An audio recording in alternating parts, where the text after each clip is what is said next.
Most weight loss plans are one size fits all, not taking into account each person's individual needs. Noom is here to change that. Noom Weight uses psychology. That's why they say losing weight starts with your brain. But it also takes into account your unique biological factors, which also affect weight loss success. The program helps you understand the science behind your eating choices and why you have cravings. Everyone's journey is different, so your daily lessons are personalized to you and your goals. One of the great things about Noom is that it's nourishing instead of restrictive. They focus on progress instead of perfection. You don't have to give up carbs, or anything for that matter.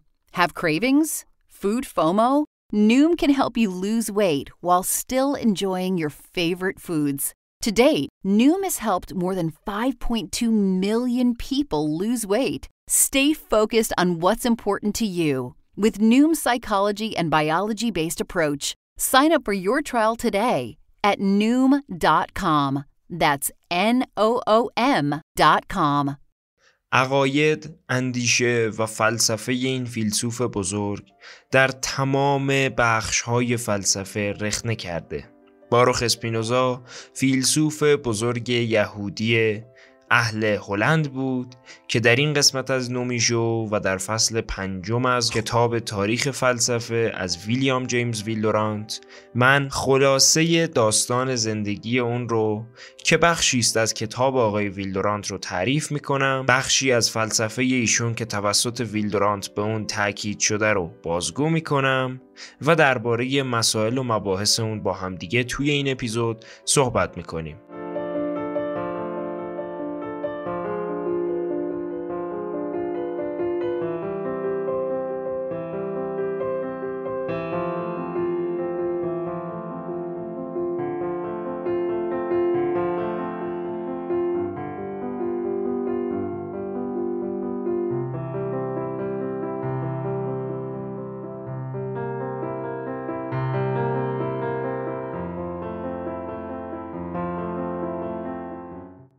درود، به نومیژو پادکست خوش آمدید. من علیرضا نظیری هستم، راوی این قسمت از نومیژو. در این قسمت همونطوری که بهتون گفتم خلاصه زندگی و فلسفه باروخ اسپینوزا که فصل 4 کتاب ویلدورانت رو تشکیل میده رو قراره براتون بیان بکنم.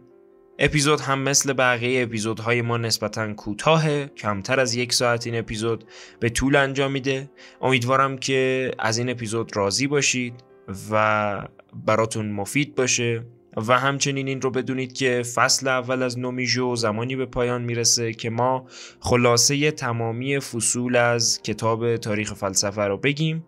فصل اول تموم میشه و بعد از اون هم فصل دوم که شروع کنیم قرار کتاب‌های جدید، مضامین جدید و حمایت‌های شما رو اونجا ببینیم.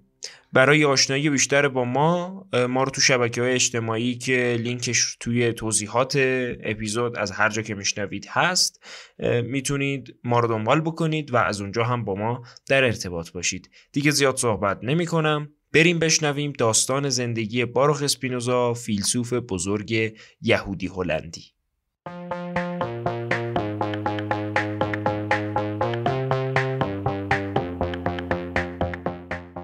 داستان زندگی اسپینوزا به داستان قوم یهود گره خورده.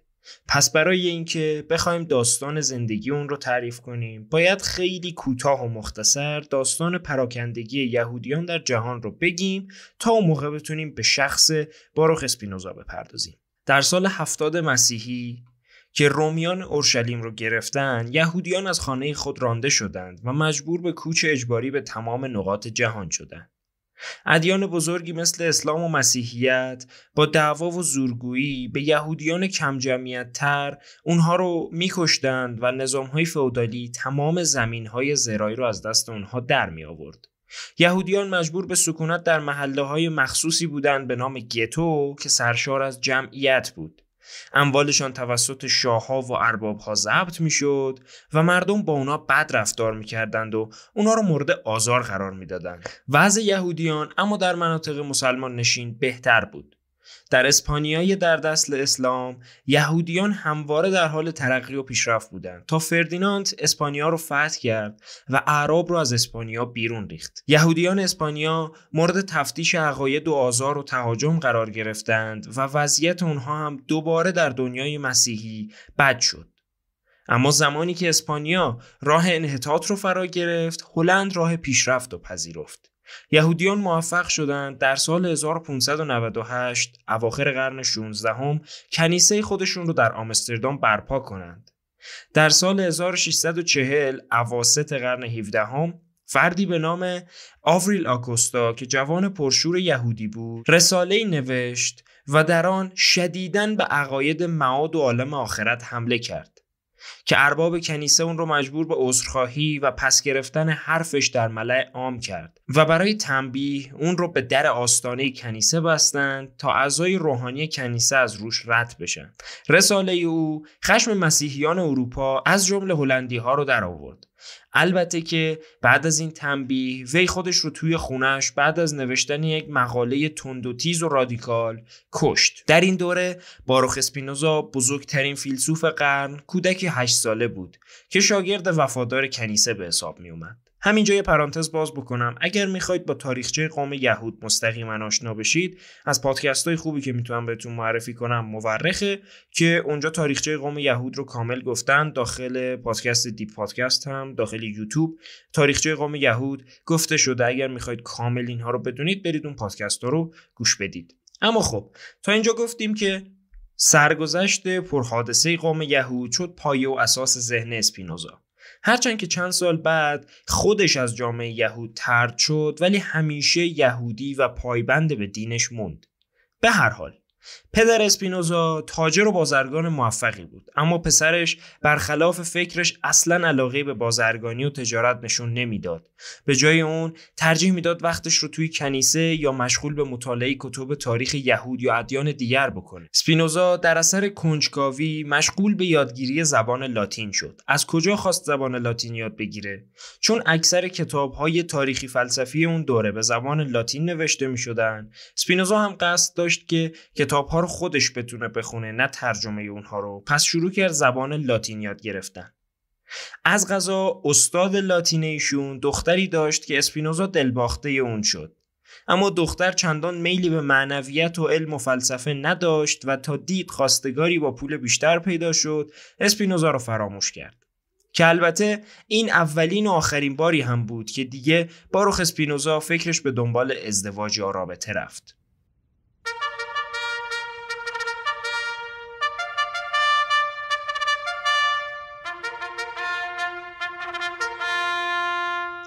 اسپینوزا علاقه شدیدی به فلسفه اسکولاستیک نشون داد و عقاید رواقیون رو پذیرفت و حتی استدلال هندسی اونها رو نه تنها پذیرفت بلکه استفاده هم کرد. همینجا توی یه پرانتز بگم این استدلال هندسی چیه؟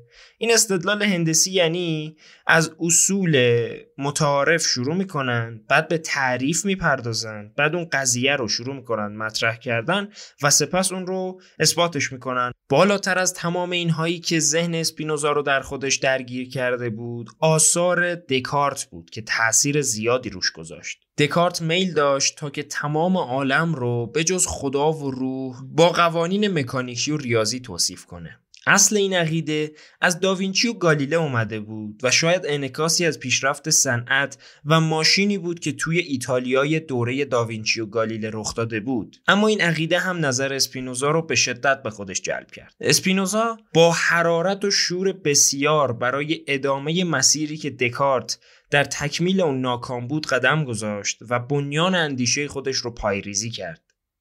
طبق معمول همیشه آخر اپیزود داستان مرگ فیلسوف رو میگیم که البته این سری یه داستان اضافه بر اون هم هست که مبنی بر نحوه و دوره اخراج از قوم یهوده که تصمیم گرفتم بذارم آخر اپیزود براتون تعریف کنم که به مرگ بخوره دیگه، به داستان پایان زندگی فیلسوف بخوره. اما به هر حال از ماجرای طرد شدن و مرگ اسپینوزا که بگذریم، بهتره با فلسفه‌اش آشنا بشیم.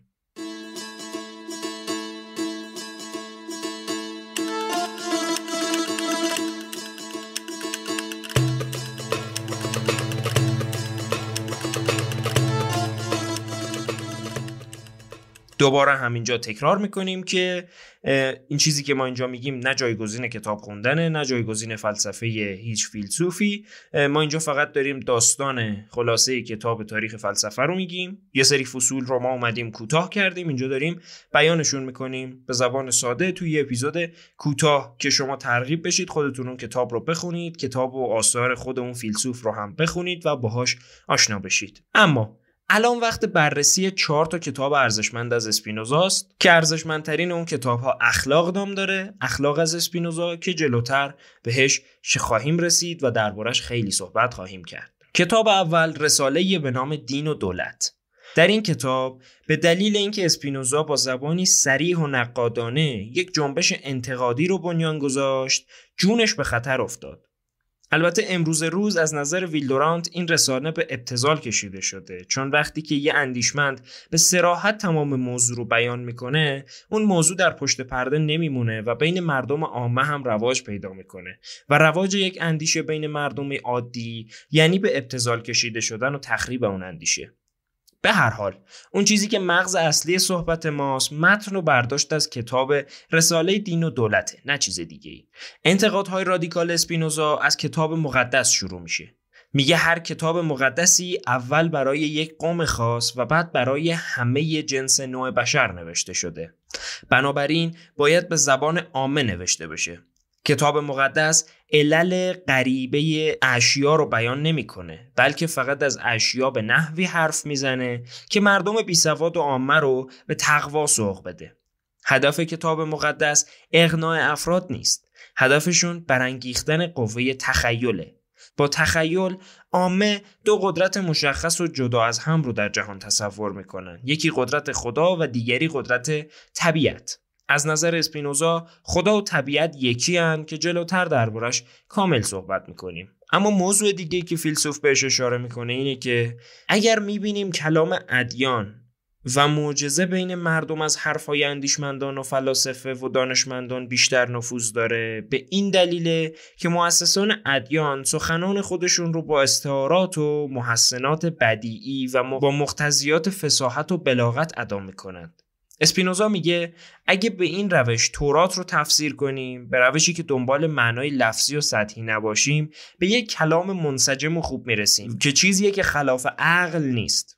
اما برعکس وقتی به شکل سطحی و لفظی و با همون مقتضیات فصاحت و بلاغتبار اداشون کنیم و بخوایم معنیش کنیم، سرشار از اشتباه و تناقضه. مردم دنبال دینی هن که بیشتر با تخیل سر و کار داشته باشه، به دنبال امور ماوراء الطبیعه و امور خارج از ذهن انسانی. اما فیلسوف میدونه که طبیعت و خدا هر دو یکی هن. درسته اسپینوزا از دین یهود طرد شد، اما همونطوری که بالاتر اشاره کردم اصلا خدا ناباور نشد و از دین یهود هم خارج نشد. اسپینوزا همواره در حوزه دین معتقد و به پذیرفتن عیسی توسط یهودیان ایمان داشت و معتقد به این موضوع بود. اندیشه‌ای که تا اون زمان توی ذهن مردم یهود البته جا نیفتاده بود. احترام متقابل یهود به مسیحیت و محترم شمردن عیسی هم از نظر یهودی‌ها بد بود و هم از نظر مسیحی‌ها بد بود. یعنی بخوام بهتر بگم اینه که مسیحی‌ها فکر می‌کردن یهودی‌ها قاتلین عیسی هستن و یهودی‌ها فکر می‌کردن مسیح مرتده و اصلا نباید بهش اعتقادی داشت. البته اون هم به این دلیله که مسیحیای کاتولیک میگن حضرت مسیح پسر خداست، که اینا حالا مباحثیه که توی پادکست‌های تاریخچه یهود و اینا میتونید بهتر متوجهشون بشید. اما نظر اسپینوزا چی بود؟ اسپینوزا به احترام متقابل به آرا و نظرات مردم معتقد بود که اون هم در یک حوزه عقاید و اخلاق رقم میخورد.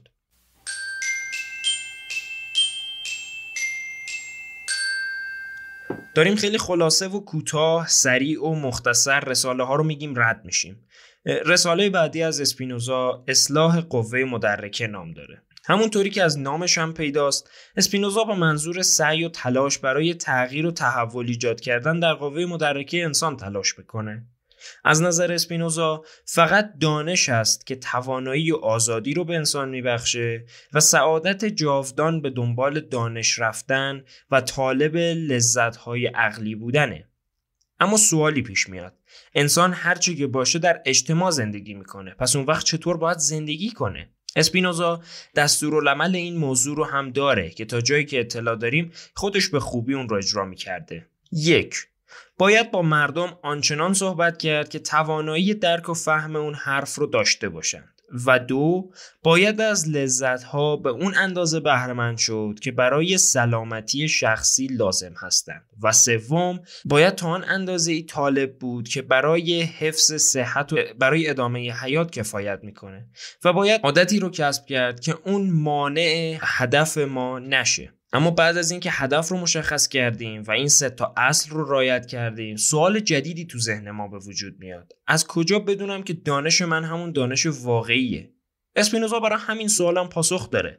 میگه بیش از هر چیزی باید وسیله‌ای برای اصلاح و جلای قوه مدرکه پیدا کنیم.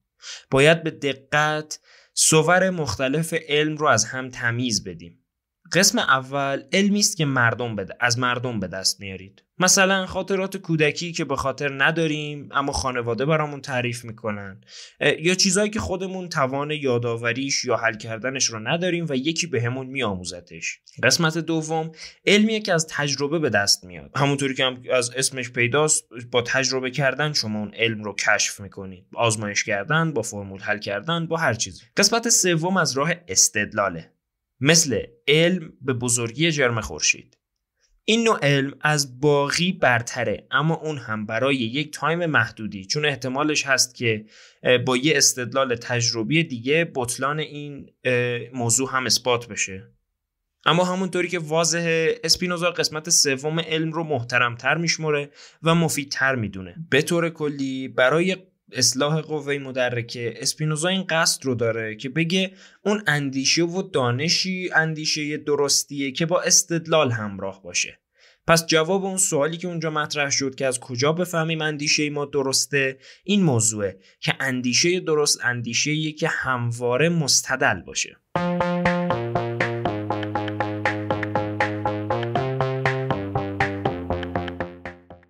رساله اخلاق از اسپینوزا یکی دیگه از مباحث جالب ویه.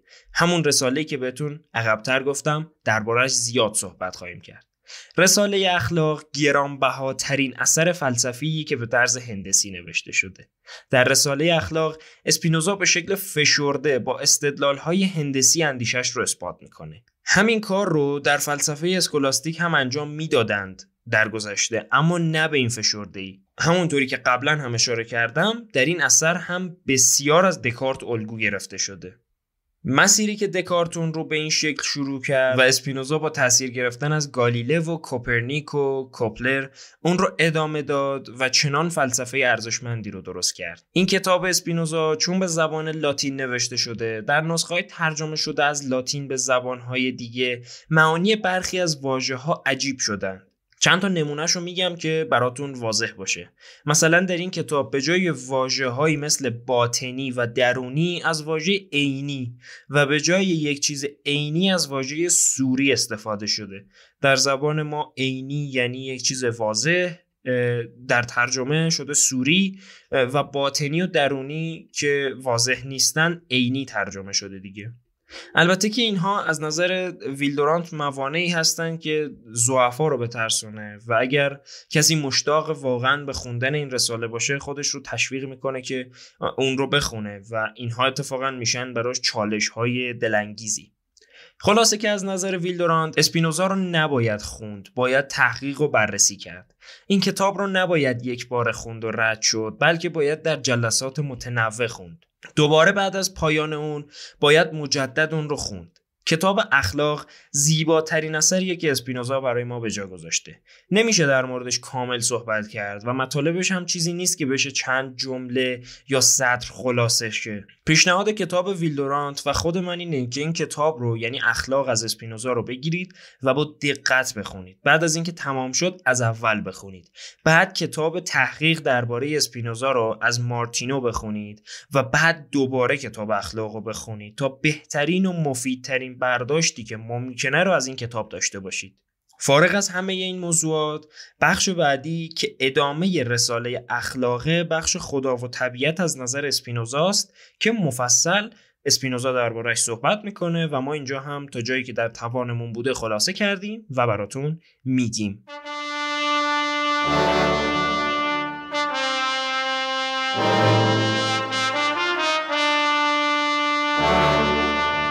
مبحث مابعد الطبیعه در کتاب اخلاق اسپینوزا بسیار طولانی و سردرگم کننده است، به صورتی که ویلدورانت میگه با باز کردن کتاب اخلاق اولین چیزی که به اون برمیخوری موضوع مابعد الطبیعه است و اونجا با شروع این موضوع آرزو میکنی با هر فیلسوف دیگه بودی به جز اسپینوزا، به این دلیل که اسپینوزا به شدت در این موضوع سختگیره و به شدت هم توضیح میده. برای اینکه حق مطلبم ادا بشه و خیلی خلاصه بخوایم بگیم، چند جمله از خود اسپینوزا که توی کتاب ویلدورانت اومده رو براتون بازگو میکنم. خداوند و طبیعت در نظر من به کلی با آنچه مسیحیان متأخر میگویند متفاوت است، زیرا مقصود من از خدا آن علت اشیاست که بیرون از اشیا نیست. من میگویم همه چیز در خداست، زندگی و جنبش همه در خداست.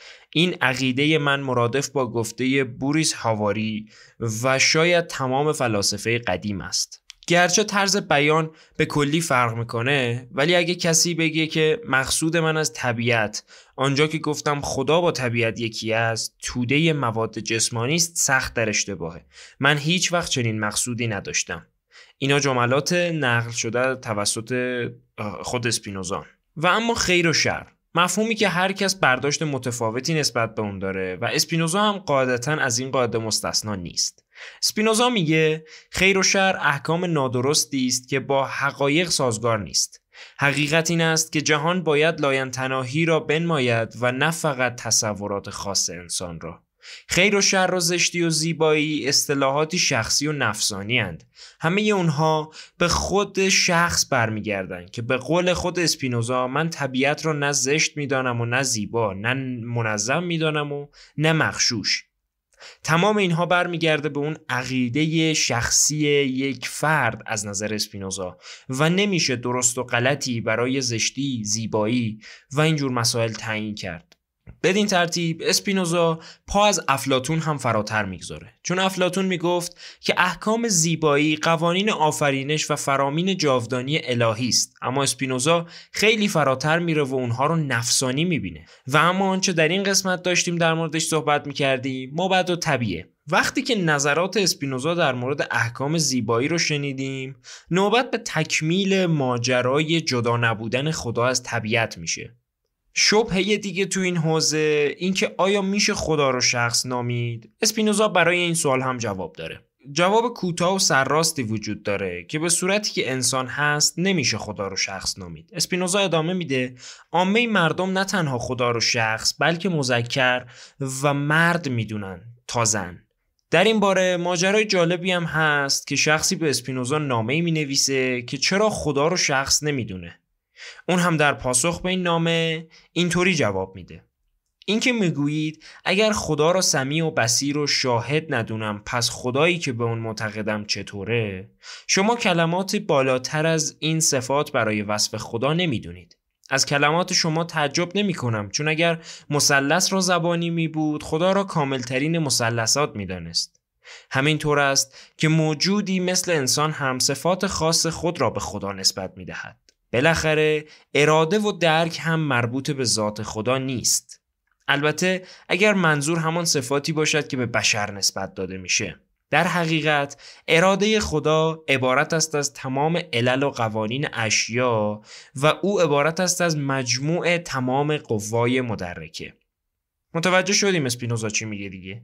خداوند مجموعی است از تمام قوانین اشیا و عبارتی است از تمام قوای درک موجودات. به این معنی میشه گفت خدا انبساط کلی و حقیقت جاودانی که در ماورای اشیا قرار دارد و هم در قوای مدرکه و جسم است. قوه مدرکه یا ماده هیچ کدام خدا نیست، ولی جریان عقلی ذهنی و جریان مادی و مولکولی است که با علل و قوانین خود عبارتند از خدا. به این دلیل که در مورد مباحث مابعد الطبیعه و خدا صحبت شد، کار درست اینه که این موضوع رو با مفاهیم ماده و روح گسترش بدیم و سعی کنیم اونها رو هم از کلام اسپینوزا متوجه بشیم. همین کتاب هم یعنی ویلدورانت هم همین کار رو میکنه و طبقه بندی شده تمام این موضوعات رو توضیح میده. در این باب سوالات گسترده‌ای وجود داره. ماده و روح چی هستند؟ آیا از هم جداند؟ آیا یکی بر دیگری ارجحیت داره؟ یا به قول خیال بافا که میگن آیا جسم فقط یه تصور و روح وجود اصلی انسانه؟ خب اسپینوزا جواب چنین سوالاتی رو میگه و جواب میده که هیچ کدوم اینا درست نیست. یکی بر دیگری ارجحیت نداره و جسم هم یک تصور نیست. نه روح جسمانیه و نه جسم روحانی. اعمال مغزی عامل اندیشه نیست و حتی معلول اون هم نیست. به این دلیل که این دو اصل دوتا هویت مجزا نیستن. روح و جسم، عمل مغزی و اندیشه، این دو همه یک هویت هستن و روح باطن اون و جسم ظاهر اونه و حقیقت فعالیت جهان اینه. در تمام دنیا همه چیز تشکیل شده از این قاعده است. ماده و روح این دو هیچ ارجحیتی بر یکدیگر ندارند. این دو با هم در تمام اشیای جهان وجود دارند که عامل همه چیزند.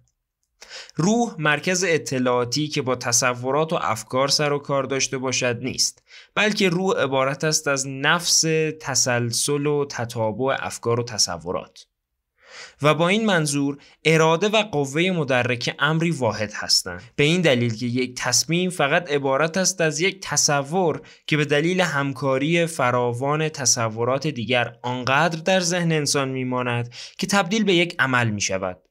آنچه که غالباً اراده مینامند و نیروی محرک میخوانند که اندیشه رو به عزم بدل میکنه فقط میل و خواهشه که ذات اصلی انسانه. پس بنابراین آزادی اراده وجود نداره. ضرورت و لزوم بقا غریزه رو به وجود میاره و غریزه میل رو تولید میکنه که میل اندیشه و بعد اندیشه عمل رو. پس تصمیمات روح همان امیال و خواهش ها هستند که با اختلافات اوضاع مختلف می شوند. به این دلیل که نیاز به تأکید هست، من مجدد این موضوع رو تأکید می کنم که خلاصه کردن چنین مطالبی مثل فلسفه یک فیلسوف بسیار کار دشواریه و تا حد زیادی هم ناممکنه. پس اگه کم و کاستی شنیدید به دل نگیرید و این رو بدونید که نیت من از ساخت این اپیزود ترغیب مخاطب به مطالعه این کتاب یعنی تاریخ فلسفه و بعد از اون ترغیب شما به مطالعه آثار تخصصی تر این فلاسفه است. اما فارغ از همه اینها، از مباحث بسیار جالب فلسفه اسپینوزا برای خود بنده که توی این کتاب هم باهاش آشنا شدم و بعد در کتاب‌های خود اسپینوزا خوندم، تعبیر اسپینوزا از معنای فضیلت و کاربردش در زندگی انسانیه. به عبارت کلی، فضیلت یعنی قدرت و عمل و شکلی از استعداد و توانایی. انسان هرچه بیشتر بتواند وجود خود رو حفظ کنه و هرچه بیشتر در طلب آنچه برای وی مفید است سعی کنه، فضیلتش بیشتر میشه. اساس فضیلت چیزی جز کوشش برای حفظ نفس نیست و سعادت شخصی در توانایی اون شخص برای انجام این کاره. پس از منظره ذهن اسپینوزا، فضیلت به معنای انجام آن چیزی است که انسان را از عمل اشتباه باز دارد. یا از قول ادیان، فضیلت آن چیزی است که انسان را از گناه به دور نگه داره. حالان که مفهوم اشتباه چیست، این موضوع رو در جای دیگه باید دنبال کرد. پس برای فضیلت بیشتر داشتن باید سعی بر حفظ نفس کرد و از بهترین نحو از توانایی ها استفاده کرد.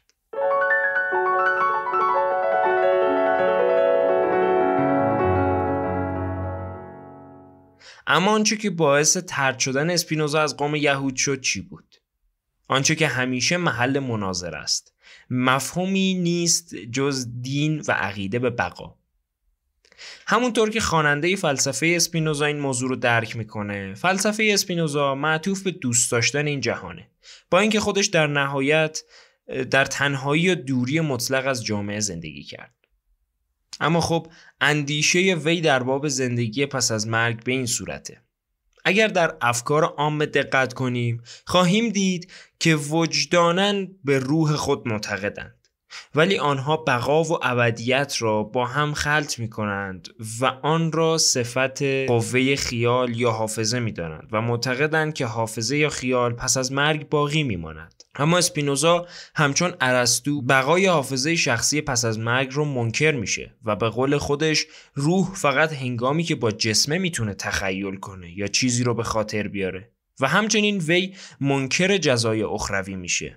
کسانی که معتقدند خداوند با اعمال خیر آنها پاداش بزرگتری خواهد داد، از درک معنی فضیلت و عمل خیر دور افتادند و خود رو به سخت ترین بردگی‌ها دچار کردند، زیرا در این صورت نفس فضیلت و عمل خیر و عبادت خدا رو سعادت و بالاترین جایزه و داشته ندانستند. آخرین جمله کتاب اخلاق اسپینوزا اینطوره: رحمت الهی پاداش فضیلت نیست، بلکه عین فضیلت است.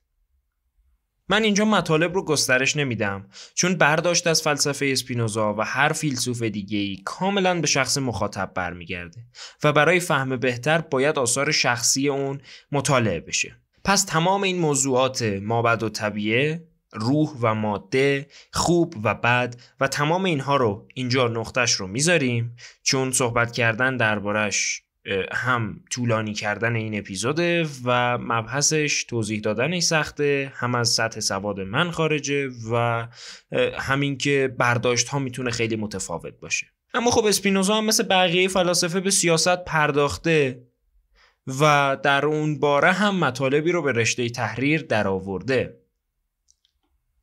مقاله 4 که از اسپینوزا توی کتاب ویلدورانت بررسی میشه مقاله سیاستشه. به عقیده اسپینوزا هر فلسفه سیاسی باید بر پایه فرق میان روش طبیعی و اخلاقی استوار گردد، یعنی روشی که پیش از تشکیلات جامعه بوده و روشی که بعد از اون به وجود اومده. به عقیده وی در دوران گذشته مردم در یک انزوای نسبی به سر می بردند و قانون و تشکیلات اجتماعی به شکل امروز وجود نداشت. پس در اون زمان تصوری از حق و باطل، عدل و ظلم وجود نداشت و حق و قدرت یکی بود. هر کی زور داشت حقش هم داشت.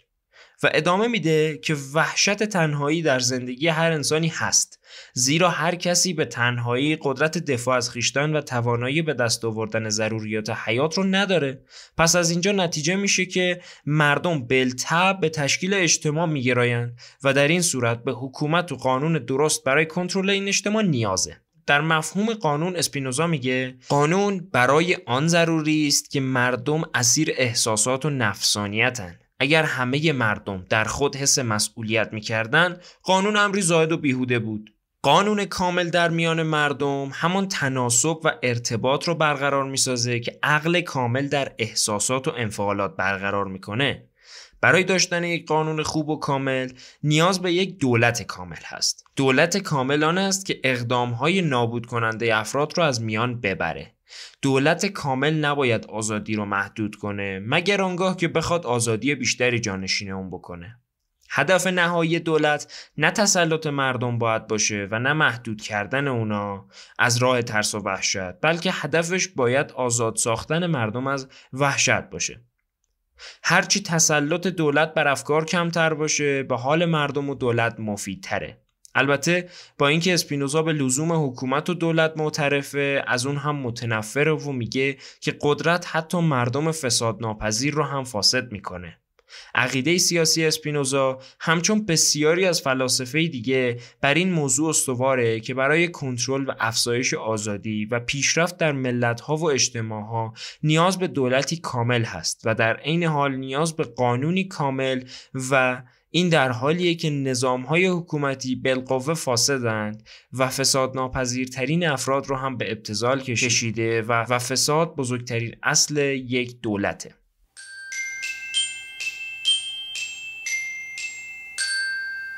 اما آنچه که از این فصل از کتاب تاریخ فلسفه باقی مونده برای تعریف کردن اثر و نفوذ اسپینوزاست. اسپینوزا هیچ وقت نمیخواست یه فرقه مذهبی تأسیس کنه و هیچ وقت همین کارو نکرد. با این همه تمام فلسفه از اندیشه وی امروز لبریزه. در طی نسلی که پس از وی زیستن، نام او توأم با انزجار و تنفر بود. لسینگ نام او را زنده کرد و مایه اشتهار او گردید. در انگلستان نفوذ اسپینوزا در عصر نهضت انقلابی بالا گرفت و شورشیان جوان مانند کولریج درباره سپاهینوزا سخن می‌گفتند و به گرمی از او یاد می‌کردند. سپاینوزا به فارسی به این شکل ترجمه شده و در انگلیسی در اصل میشه سپاینوزا به معنای شم جاسوسی. 2 قرن پس از مرگ اسپینوزا مجسمه وی در لاهه برپا شد.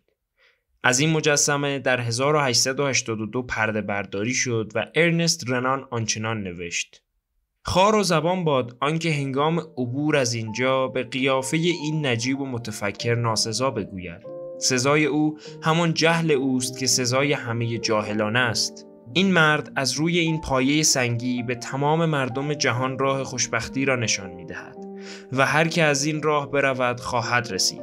سیاحان متفکر که در قرون آینده از اینجا خواهند گذشت در دل خود خواهند گفت شاید حقیقی ترین مظهر خدا در اینجا تجلی کرده است.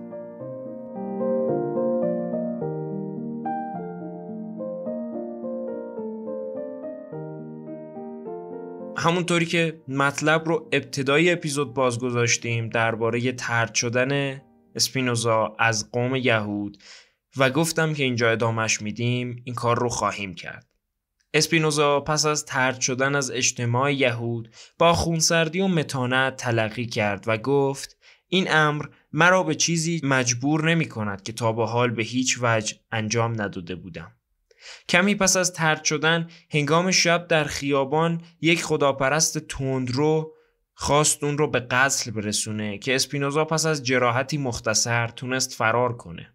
بنابراین اسپینوزا فهمید در این زمین جای بسیار کمی برای فیلسوف شدن هست. پس اسپینوزا اتاقی کوچک در زیر شیروانی اجاره کرد و اونجا موند. 5 سال بعد صاحبخانه وی به شهر لیدن منتقل شد و اسپینوزا هم با وی به آنجا رفت. در تمامی این سالها عمر وی به آرامی و متانت در اندیشه و علم گذشت. پایان عمر او در سال 1677 بود. اسپینوزا در آن هنگام فقط 44 سال داشت، ولی رفقای او می‌دانستند دیگر برای او رمقی باقی نمانده. او سل ارثی داشت و عزلت و تنهایی در اتاق پر از خاک نمی‌توانست این مرض ارثی را بهبود ببخشد. سال به سال ریه وی ضعیف و ضعیفتر شد. تنها ترسی که داشت از بین رفتن اثر بزرگش یعنی اخلاق بود. پس اون رو در جعبه تحریری گذاشت و درش رو قفل کرد و کلیدش رو به صاحبخانه داد. از صاحبخانه خواست پس از مرگش جعبه و کلید رو به ریو یورتس ناشر کتاب در آمستردام تحویل بده.